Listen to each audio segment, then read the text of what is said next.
Hey guys, welcome back, it's Dylan, and before I get into the video, let's just address the elephant in the room. I do look like a newborn baby because I accidentally shaved off my mustache. Like, literally was just trying to clean it up, and then, like, you know how girls like try to do like their winged eyeliner on one side and then like they just totally mess up the other side?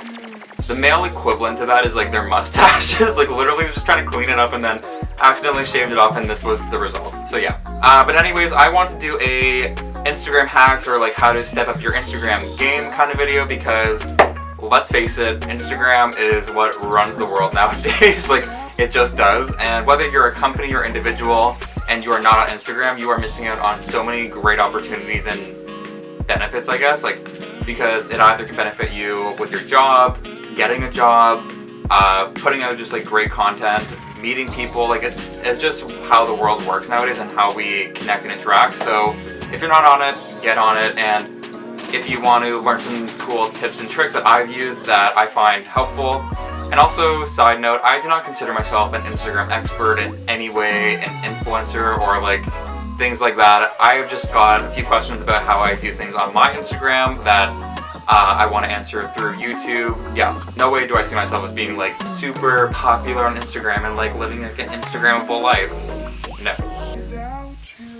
So the first Instagram hack that I have for you guys is geotagging. Now, you've probably seen this on other Instagram hack kind of videos, but it actually does work, and I use it every single day when it comes to posting on my own Instagram. So geotagging, if you don't know what it is pretty much putting your location on your Instagram photos or your Instagram stories. And what this does is that it actually allows more people to discover your content, your account, and can actually increase your engagement on your photos. So what I will usually do for my own Instagram photos is put Toronto as the geotag, and since Toronto is such a big tourist location and people visit all the time and they are constantly searching it, it actually helps when it comes to increasing the engagement on my photos and allows people to discover my account rather than if I didn't have anything put in that location spot. Now, also too, when it comes to Instagram stories, I find that if I'm posting like a very cinematic looking kind of Instagram story and I actually want people to view it because I worked hard on it and I feel like it deserves some attention, I will usually, like in the bottom right corner, like I will put like a Toronto geotag or like a location geotag just in there, because then it will actually allow that Instagram story to be put on the actual like location's Instagram story. So again, that helps with increasing engagement and attracting followers.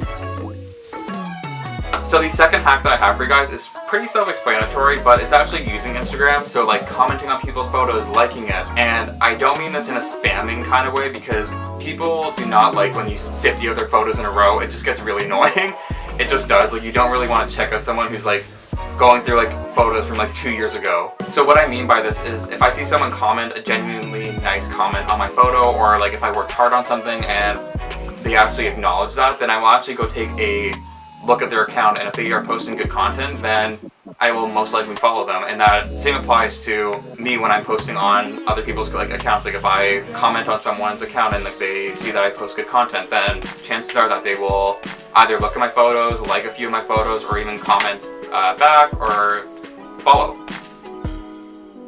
So the third hack that I have for you guys is the whole planning and like aesthetic look of Instagram. As we all know, Instagram is visually based, and it's all about having a cohesive theme, and that's what people love about Instagram when they look at these really nice blogger or like influencer accounts.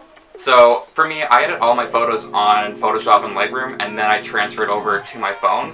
I just like the whole editing process, and I also find those apps just don't work for me. So when I actually transfer my photos over into my phone, it'll go into my albums, and what I do from there is that the photos that I actually have in my Instagram feed, I will actually save those as favorites, and then from there I can actually see whether the photo goes with my feed or not. And I find with this, you can tell with your eye whether a photo is going to go with it or not, but I just find putting this extra step of saving it into your favorites and just seeing whether it works or not helps a lot. So I know some people actually promote like those Instagram planning apps where you get to like see it before it goes onto your feed or whatnot, and I thought I would do that too, but some of those apps can cost like $8, like $10, and I'm not paying $10 for something I can easily do for free that Apple offers for me, like in their photo album. Like, why would I do that?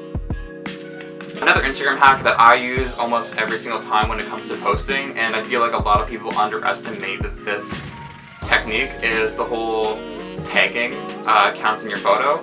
Now, Instagram has a limit now. I think it's 20 accounts you can tag, but for me, I post all men's fashion and lifestyle-based content, so I will usually tag street style accounts, men's fashion accounts, things like that. So what this will do, if those accounts have larger followings, which they usually do, sometimes they'll repost your photo, and that will actually allow people to discover your account once again and increase followers and all of that fun stuff. Now, if you're posting something that is fashion-based or like photography or anything like that, and you tag a brand in the photo, chances are if they like your content, they will repost your photo, and you actually may receive free product from them just because they like what you do so much and they want you as an ambassador in a way. So that's always cool.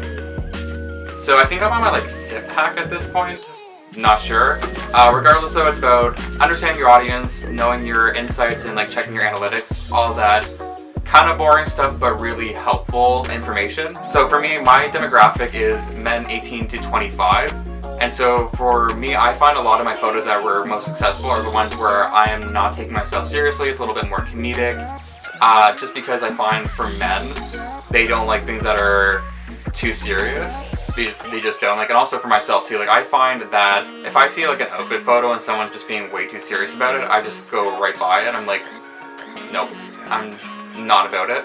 So it always helps to understand your audience when it comes to what you're going to put in the caption, what kind of photos you're taking. But most importantly too, it's also about checking your time when posting, because I was actually so shocked to find out that most of my followers are not actually from my time zone. They're from Australia, they're from like Asia, they're from like different parts of like the States or whatnot. So those are different time zones than what I'm living in. So that actually changes the time that I post my photos at. When I start taking Instagram a little bit more seriously, I actually tried posting at 3 different time periods. One in the morning, one at like 3 o'clock, and like one at like 1 a.m. or whatever like that. I know, like really random times, but I found the ones that were closer to like the evening or like closer to like 1 a.m. actually did the best, because most of my followers were from different time zones. So when I'm posting at like 6 p.m. in some places at 3 p.m. and that's actually like people's like midday. So it really helps to understand where your followers are from, because then you can actually change up your posting times and take advantage of it the most. You know what I mean?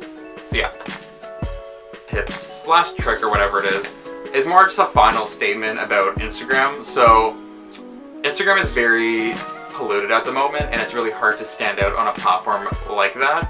But I find if you're posting things that are very genuine, very unique, and you're very good at it, people will be attracted to that. For example, for me, like my Instagram stories, I spend a little bit more time on them. Like I will add graphics, I will try to make them look a little bit more cinematographic, and I found when I spent more time doing that, more people were following me, they were messaging me about how much they love it, and it drew more people to my account, not because of like my fashion post, but for the way I was being different. Also too, like I spent more time like working on like my calligraphy skills and like trying to make my Instagram stories look more like aesthetically pleasing rather than just like using like a dog filter or whatnot. You know what I mean? So definitely try to find something that you're really good at and just stick with it. And also too, do not buy followers on Instagram. It is the cringiest thing to me, I find. It is just like, I know I can name at least 20 people within the GTA who are considered influencers who have bought their followers. Like if you have like 100,000 followers or like say whatever number like that, and you have